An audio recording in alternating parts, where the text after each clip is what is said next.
In this tutorial, I'm going to show you how to change legend names in Google Sheets so your charts look more clear and professional. Don't forget to like and subscribe for more quick tips.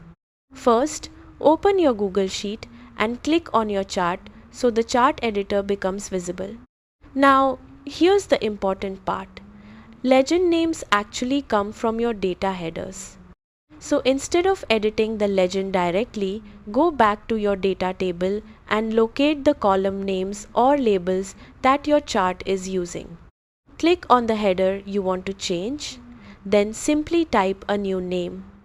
For example, instead of product A, you can rename it to something meaningful like a real product or category.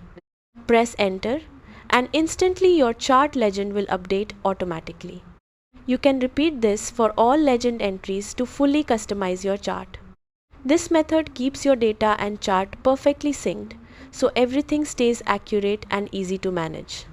And that's it. A simple rename in your data gives you a cleaner, more professional chart in seconds. If this helped you, give it a like, drop a comment, and subscribe for more quick and practical tutorials.